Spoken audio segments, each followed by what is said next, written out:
골로새서 2장 1절에서 15절까지 말씀을 교독합니다.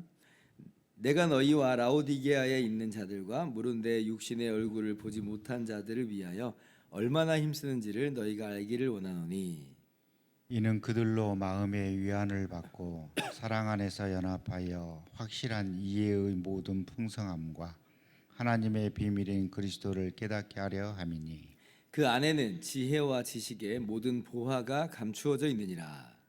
내가 이것을 말함은 아무도 교모한 말로 너희를 속이지 못하게 하려 함이니, 이는 내가 육신으로는 떠나 있으나 심령으로는 너희와 함께 있어 너희가 질서 있게 행함과 그리스도를 믿는 너희 믿음이 굳건한 것을 기쁘게 봄이라. 그러므로 너희가 그리스도 예수를 주로 받았으니 그 안에서 행하되 그 안에 뿌리를 박으며 세움을 받아 교훈을 받은 대로 믿음에 굳게 서서 감사함을 넘치게 하라. 누가 철학과 헛된 속임수로 너희를 사로잡을까 주의하라. 이것은 사람의 전통과 세상의 초등학문을 따름이요 그리스도를 따름이 아니니라. 그 안에는 신성의 모든 충만이 육체로 거하시고 너희도 그 안에서 충만해졌으니 그는 모든 통치자와 권세의 머리시라. 또 그 안에서 너희가 손으로 하지 아니한 할례를 받았으니 곧 육의 몸을 벗는 것이요 그리스도의 할례니라. 너희가 세례로 그리스도와 함께 장사되고 또 죽은 자들 가운데서 그를 일으키신 하나님의 역사를 믿음으로 말미암아 그 안에서 함께 일으키심을 받았느니라. 또 범죄와 육체의 무할례로 죽었던 너희를 하나님이 그와 함께 살리시고 우리의 모든 죄를 사하시고 우리를 거스르고 불리하게 하는 법조문으로 쓴 증서를 지우시고 제하여 버리사 십자가에 못 박으시고 같이요. 통치자들과 권세들을 무력화하여 드러내어 구경거리로 삼으시고 십자가로 그들을 이기셨느니라. 아멘. 할렐루야. 하나님의 크신 은혜와 평강이 오늘도 변함없이 여러분 가운데 가득 넘치기를 주님의 이름으로 축원합니다.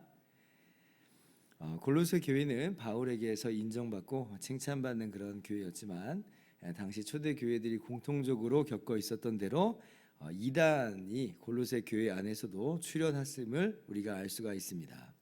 말씀 보시면 8절에 누가 철학과 헛된 속임수로 너희를 사로잡을까 주의하라. 이것은 사람의 전통과 세상의 초등학문을 따름이요 그리스도를 따름이 아니니라. 이제 그러죠. 그러면서 이제 계속해서 2장 내내 지금 이러한 골로새 교인들을 흔드는 이제 그러한 그 세력들에 대해서 바울이 강하게 지금 경고를 하고 있습니다. 그래서 우리가 정신을 바짝 차리지 않으면 이러한 이단들이나 거짓 교사들에 의해서 진리에서 이탈하고 믿음이 흔들리고 구원의 확신이 깨지고 급기야는 성도로서의 마땅한 삶이 무너지고 진리에서 떠나서 망해버리는 일이 있게 돼버리는데 골로새 교회 안에 이런 일들이 발생하기 시작하였다는 거예요. 그래서 4절 말씀이 뭐라고 해요? 내가 이것을 말함은 아무도 교묘한 말로 너희를 속이지 못하게 하려 함이니. 그러니까 바울 사도께서 지금 편지를 쓰는 주요한 이유, 목적이 무엇인지를 지금 분명하게 말씀하고 있죠. 지금 거짓 교사들이 출현했어요. 이단적인 교훈들이 막 나타나기 시작했어요.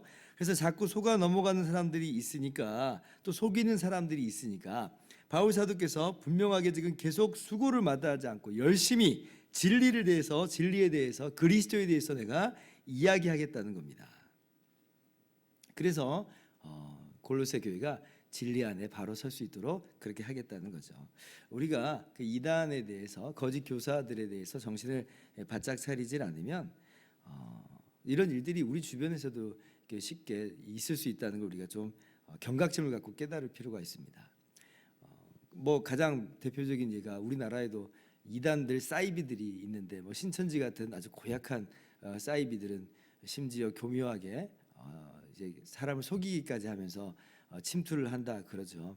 뭐 우리 교회에서도 개척 초창기 때 이제 그 신천지 다니는 2명이 성경 공부에 함께 참여해가지고 우리 교회 세 가족을 데려가려고 그렇게 시도했던 적이 있었죠. 한번 따라가기까지 했는데 다행히 이제 다른 분이 그걸 이야기해줘가지고 조사해 보니까 신천지라고 하는 게 밝혀졌어요. 이제 그래가지고 이제 그 신천지 다니는 그 2명 이제 사람을 내쫓고 이제 그랬던 일이 있었습니다. 근데 그게 끝인 줄 알았는데 그 다음에 이제 한참 뒤에 어떤 한 집사님이 우리 교회에서 있었던 일은 아닌데 직장 동료인가 제 기억이 좀 정확하진 않는데 그래서 뭐 문화 활동 어떤 무슨 뭐 조사하고 리서치하고 그러는데 한번 좀 같이 해줬으면 좋겠다 하고 이제 또 따라 한번 가봤다는 거예요. 근데 좀 너무 이상해가지고 또 보고를 또 했는데 그 따라간 곳이 신천지 위장교회. 진짜 뭐 우리 정상적인 교회가 아니라 신천지인데 근데 마치 정통 교회처럼 포장해 놓은 그런 교회였던 거예요. 그래서 또 그걸 보고를 듣고 조사해 보니 위장교회인 걸 밝혀냈어요. 그래가지고 절대 가시면 안 됩니다. 그 사람 멀리 하십시오라고 해가지고 다행히 그 이상 넘어가지 않은 일이 있었습니다. 그러니까 지금 주의하지 않으면 이런 일들이 생길 수 있다라고 하는 것을 우리가 너무나 쉽게 너무나 우리가 분명하게 알 수가 있는 거죠. 그래서 이 4절 말씀 보면 교묘한 말 이게 지금 뭐 그럴 듯한 이제 말로 사람들을 흔든다라는 거잖아요. 속인다. 그러니까 이 교묘한 말로 속인다는 건 뭐예요? 들어보면 비슷한 줄 알았는데 그래서 뭐 아무런 경계심 없이 들었는데 나중에는 뭐가 달라. 그러니까 이단이라고 하는 게 끝이 다르다 그러잖아요. 그러니까 처음에는 의심하지 않도록 경계심을 갖지 않도록 비슷하게 이야기해놓고 근데 나중에는 근데 이것만 있는 게 아니야. 하나 더 있어 라고 하면서 뭔가 다른 것을 거기 섞기 시작하는 거죠.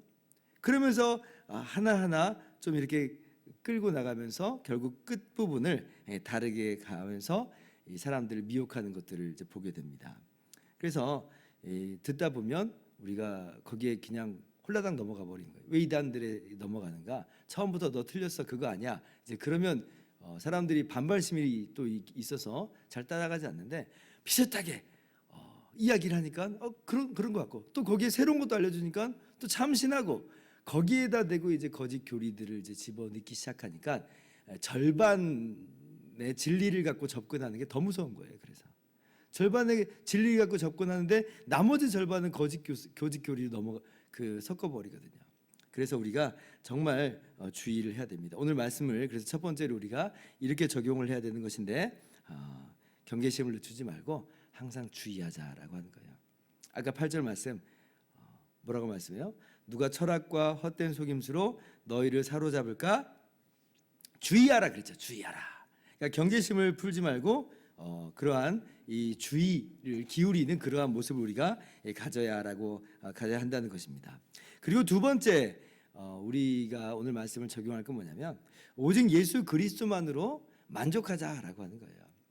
그러니까 거짓 교리에 이 거짓 교사들에 흔들리지 않는 건 뭐냐면 내가 뭔가 좀 부족한 것 같고 불만족하고 그러면 또 뭔가 새로운 게 있고 참신한 게 있는 것처럼 보이면 글로 넘어가는 거예요.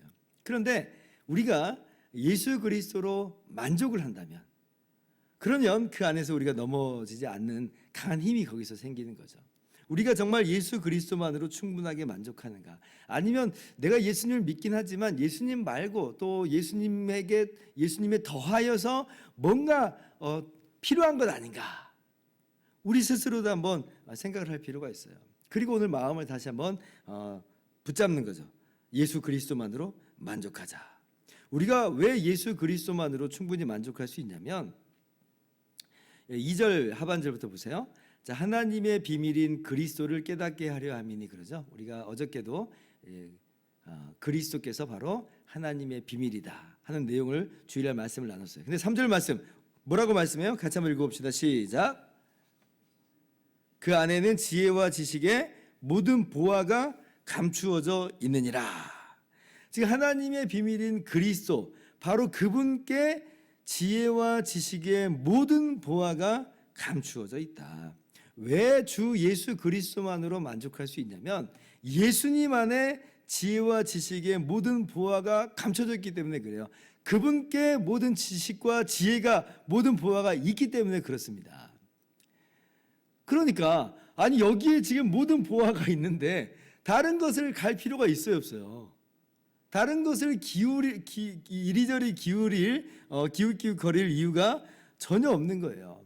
어저께도 말씀드린 것처럼 예수 그리스도께서는 하나님의 아들, 참 하나님이세요. 아들 하나님이세요. 아들 하나님. 천지 만물을 창조하신 하나님이세요. 그러니 주님 안에 모든 지식과 지혜의 모든 보화가 있는 게 맞죠.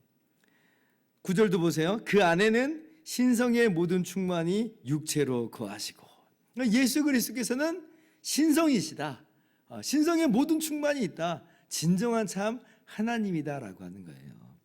그러니 우리가 예수 그리스도만으로 충분히 만족할 수 있는 것이고 주님께 다 모든 게 있는 거예요. 그러니 딴 것을 우리가 괜히 거기에서 기웃거릴 필요도 없고 거기 그 속임수에 넘어갈 일도 없는 것입니다. 그래서 6절과 7절 이제 보면 예수님 외에 다른 것 추가하려고 하지 말고 다른 것 쫓아가지 말고 기웃기웃거리지 말고 뭐라고 말씀합니까? 그러므로 너희가 그리스도 예수를 주로 받았으니 그 안에서 행하되 그러죠. 그 안에서 행하라. 7절에도 그 안에 뿌리를 박으며 세움을 받아 교훈을 받은 대로 믿음에 굳게 서서 감사함을 넘치게 하라. 예수님 안에서 뿌리를 박으라는 거예요. 예수님 안에서 세움을 받으라는 겁니다. 교훈을 받은 대로 믿음에 굳게 서라. 딴 거 뭐 새로운 거 있는 건 아닌가? 진짜 더 중요한 게 있는 거 아닌가? 그런 마음을 우리가 가질 필요가 전혀 없다라고 하는 것이에요. 그래서 우리가 예수 그리스도 안에 모든 보화가 있음을 우리가 고백하면서 예수님을 아는 것만으로 난 충분히 만족합니다. 그렇게 우리가 우리의 삶 속에서 항상 고백할 수 있기를 바라고, 우리가 한다면 무엇을 해야 되냐면 더욱 주님을 알기를 원합니다. 그러니까 주님의 더 다른 것 말고 그런 식이 아니라 주님을 더 깊이 알기를 원합니다. 그렇게 진리 대신 주님을 알기를 힘쓰는 저와 여러분 되기를 바라고, 우리가 그러므로 항상 주의 말씀을 가까이 함으로 주님 말씀을 묵상하고 주님의 말씀을 힘써 배움으로 말미암아 그렇게 주 예수 그리스도로 날마다 충만하여지는, 그래서 모든 헛된 이 세상의 속임수에 넘어지지 않는 굳건한 믿음의 용사된 저와 여러분 다 되기를 주님의 이름으로 축원합니다. 기도하겠습니다.